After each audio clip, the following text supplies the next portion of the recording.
The movie opens with Detective Lerner closely examining a burned-out building, while a forensics team inspects the victims' bodies. One of the texts shows Lerner a message on the wall written in blood, where only one word can be made out: Joe. That instantly tells the investigator a lot. The central character, a woman named Rebecca, comes to in a police station with no memory of how she got there. She's questioned by a female detective, Moon, who bluntly brings the detainee up to speed. Around 2 in the morning, she was found unconscious in a car on the highway and brought in. She was severely intoxicated.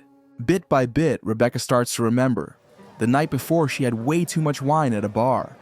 At that point, her memories cut off again. Rebecca asks to use the bathroom, and when she comes back, Detective Moon is gone. Her interrogation is continued by another investigator, Avery, who speaks in a gentler tone. The two are doing the usual good cop/bad cop routine. The man shows Rebecca surveillance footage, an interview with a certain Robert, whom they call a witness.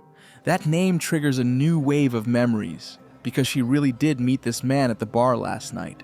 Robert claims in the interview that they had a good time together in the car and then split up, and Rebecca drove off alone. However, she flatly denies his words and insists she wasn't drunk. Rebecca asks the police to let her pay the DUI fine and go. But the detectives tell her the hood of her car has serious damage and blood on it. Everything points to her possibly having hit a person. Rebecca is temporarily placed in holding, but because of renovations, she's put not in the women's cell, rather in general population, though they insist her cellmates are just harmless drunks. Right then, her friend Sarah shows up. They're allowed a short talk. During the chat, Sarah passes Rebecca a chocolate bar and, as if casually, points to the word "run" highlighted on the wrapper. Soon Sarah is told to leave, and the baffled woman is left alone. The investigators inform Rebecca that the situation is serious. A cyclist was found at the crash scene. She insists on seeing a lawyer, but it turns out her regular attorney is on vacation. In his place, a temp arrives, someone named Isaac. He and his client are shown photos of her smashed, blood-spattered car. Realizing the attorney is absolutely useless, she suggests the forensics team do a DNA analysis first before accusing her of murder. Rebecca is sent back to the general cell. One of her cellmates, Sally, is acting more and more erratic. It seems he's completely losing his mind. Another detainee panics and begs them to remove him before it's too late. And with good reason. Sally attacks her. Detective Moon rushes in at the screams, urgently opens the cell, and tries to subdue the crazed man. But Sally lunges at her too and starts choking her. Moon begs Rebecca to grab the gun and fire.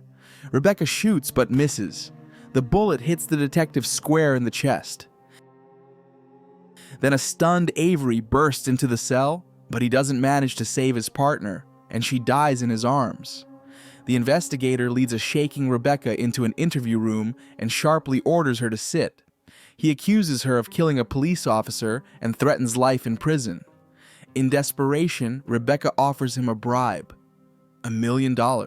Avery hesitates, so she raises the bid, $1,200,000. After a brief negotiation, they settle on $1.5 million. Avery tells her to log into her bank account from a laptop and briefly leaves her alone. Rebecca tries to focus but notices oddities. Some items in the station are marked prop, the phones don't work, and the word run appears on papers again, which rattles her even more. At that moment, that same uncertain lawyer returns to the police station, and Avery bluntly tells him to leave. But Rebecca suddenly starts to understand. Everything around her is fake. These police are actors with bogus badges, and the station itself is a set. Suddenly, she snatches Avery's gun. He stays in character, keeps playing the detective as if nothing happened, and threatens her. Rebecca can't take it and fires, but instead of a shot, there's only a click. The weapon turns out to be a dummy. Before she can process it, the man who played the witness Robert runs up behind her and hits her with a stun gun. The poor woman blacks out yet again. Now we see behind the scenes of this whole show. All these people really are actors, and they were almost exposed just now, so they switched to a new plan. Rebecca comes to, handcuffed to a table. Opposite her is the entire group of performers involved in the operation, now without masks. Avery explains why she's here. His brother, Luis, was her boss, and she was close with him. But someone took Luis's life, and Avery accuses Rebecca of embezzlement and involvement in his death. She denies everything. According to her, shortly before the tragedy, Luis said he was being watched and gave her the keys to a safety deposit box. Soon after that, he died. Avery won't let up and demands she transfer him $8 million already. Rebecca admits there were only $2 million in the box. She assumes the rest burned up in the office fire where Luis died. Then someone in the crew floats a theory. Maybe the killer was Jovan, a notorious criminal who sets fires and burns victims to cover his tracks. Gradually, it comes out that this gang of amateurs gathered for the first time, and many don't even know each other. Rebecca deftly plants doubt. What if Jovan is Avery? But the thugs don't fall for the provocation and threaten Rebecca with torture, demanding she log into her bank account. Soon they step out for air to talk, leaving her alone. Seizing the moment, Rebecca finds a knife under the table. At that moment, Robert returns. He explains how he brought her here after the bar, admits he doesn't belong to the gang, and says he actually liked her. Rebecca warns him about Avery and asks him not to trust the man. Then she asks to be taken to the bathroom, and Robert removes the cuffs and leads her there. Rebecca fakes a coughing fit and tries to escape through the bathroom window, but Robert hears it, so she threatens him with the knife and takes him hostage. Hearing the shouts, Avery runs in and shoots Robert in the leg. In the end, Rebecca is handcuffed again. Meanwhile, Robert is bleeding out, and his associates indifferently watch him lose consciousness and slowly die. All attention swings back to Rebecca, and she sows doubt again, declaring that Avery will eliminate them one by one. Now they're all turned against each other, thinking one of them really is Jovan. However, Rebecca is threatened with death again if she doesn't hand over the money. But then one of the criminals, Sally, takes a sip of water, suddenly feels ill, and unexpectedly dies. No one gives up, and the gang moves from words to action, torturing Rebecca with various sharp objects. Once more, they leave her alone in the dark and go off to hash things out.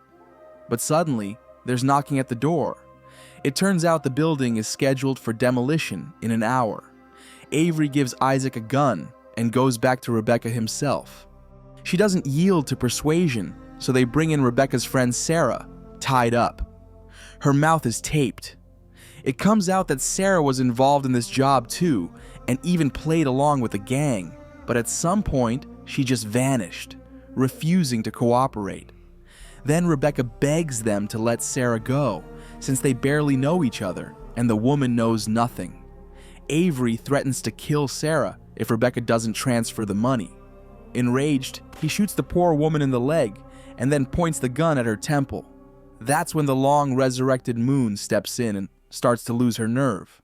Details of the victim's identity soon come to light. Sarah has an adopted son, Brandon, whose biological mother is Rebecca, and whose father is the late Luis.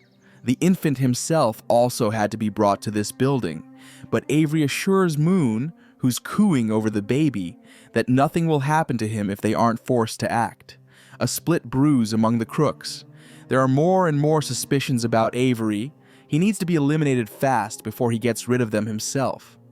A fight breaks out between Jess, a girl in the crew, and Isaac. She cracks her temple on a furniture corner and dies instantly.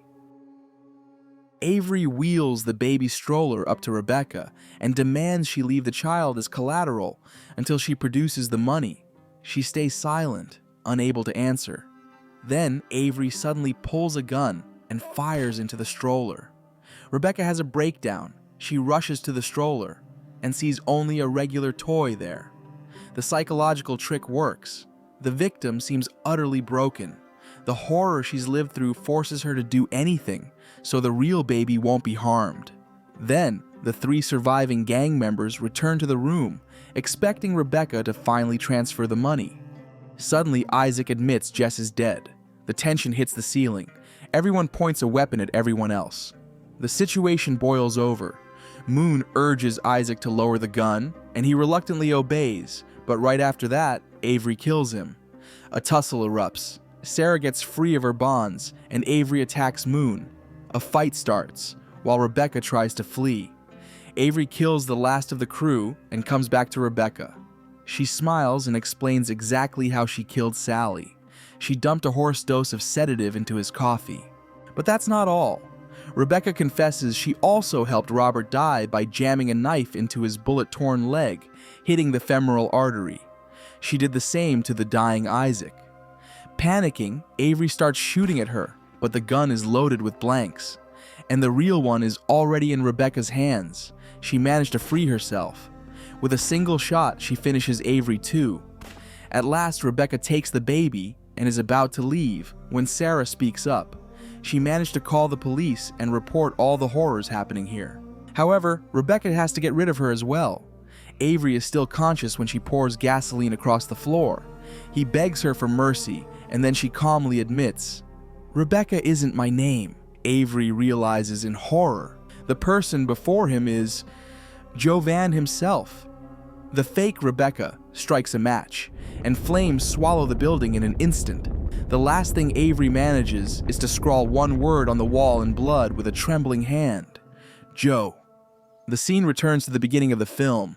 Detective Lerner says on the phone that Jovan is behind this new case again.